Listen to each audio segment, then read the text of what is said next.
Bonjour à tous et bienvenue sur boursicoté.com pour cette nouvelle analyse technique Forex, matières premières et crypto-monnaie. Et ça y est, Jérôme Powell ouvre la porte à une baisse des taux durant cette année. Le discours de la Fed est encore en train au moment où je fais cette analyse. On voit donc une belle réaction sur le dollar qui est en train de baisser et donc cela a comme conséquence, eh bien, pour l'euro, l'euro-dollar, donc un rebond ici sur cette zone des 1,0850, eh bien, qui justifie la poursuite ici de ce mouvement haussier qui s'était confirmé suite à la rupture justement de cette zone des 1,0850 qui était auparavant résistance. On est venu quasiment au contact ici de la zone des 1,10 et puis on a consolidé donc au voisinage de cette moyenne mobile 20 exponentielle et en agissant sur cette zone des 1,0850 comme zone de support. Donc on valide le retournement de tendance et donc l'objectif reste un retour possible ici sur la zone des 1,10, donc tout à fait faisable sur cette paire de devises, à voir un petit peu comment l'euro-dollar va évoluer durant la nuit. Pour l'instant on n'a pas encore beaucoup de volume, mais il semblerait que cela soit en bonne voie. Sur la paire de devises livre sterling contre dollar américain, il semblerait que la réaction soit approximativement la même. On est venu ici sur la moyenne mobile et on rebondit ici, on repasse au-dessus de la zone des 1,2750.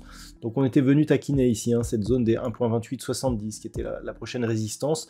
On n'était pas parvenu à franchir cette zone. On est revenu ici au contact des moyennes mobiles et on repart ici à l'assaut. Donc là aussi, la baisse du dollar devrait provoquer un mouvement haussier qui pourrait ramener la paire de devises sur cette zone horizontale. En cas de rupture, eh bien, on viserait un retour sur la zone ici des 1,30, donc sur cette paire de devises livre sterling contre dollar américain.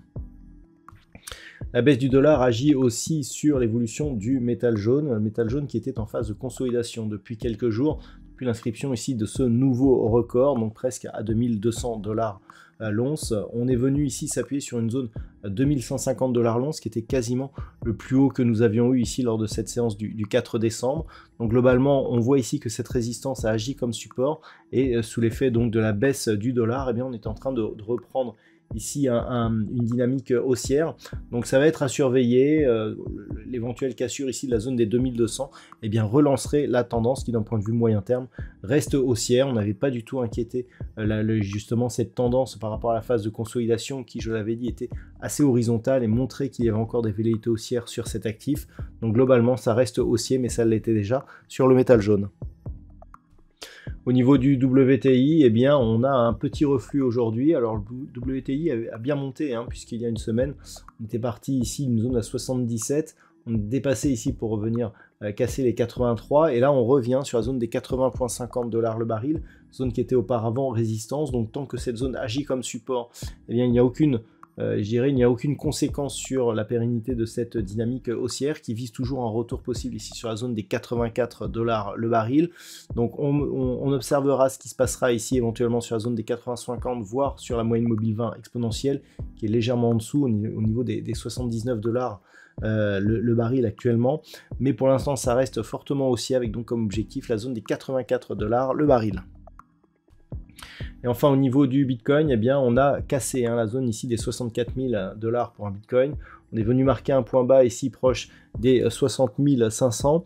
On rebondit actuellement, mais dans un mouvement qui semble pour l'instant technique. Il faudrait repasser durablement au-delà des 63 950 $ pour un Bitcoin pour conserver un biais haussier. On est quasiment au contact ici avec la bande de Bollinger inférieure. On a des indicateurs ici qui nous montrent que nous sommes en pleine phase de consolidation. Pour l'instant, il n'y a pas de mouvement d'arrêt de cette phase de consolidation. Donc si on persiste ici à évoluer désormais sous la moyenne mobile 20 exponentielle, le prochain objectif pourrait être ici un retour sur ce point bas à 59 600 $ pour un Bitcoin, voire bon, on pourrait dire 60 000 $ pour un Bitcoin. Et en cas de cassure, eh bien, on pourrait revenir ici sur une zone proche des 52 000. Donc globalement, il faut faire attention. Là, on a un petit effet rebond lié à la baisse du dollar. Mais globalement, si on repasse ici sous cette zone des 64 000, eh bien, l'objectif premier reste la zone ici des 58 100 $ pour un Bitcoin. Voilà donc ce que l'on peut dire sur l'analyse technique de ses principaux actifs. Je vous souhaite de passer une très bonne soirée. Jérôme Powell est encore en train de parler et donc il a ouvert la porte à des baisses de taux durant l'année 2024. Je vous souhaite donc de passer une très bonne soirée, soyez attentifs et on se retrouve dès demain pour d'autres analyses techniques, toujours sur le site boursicoté.com.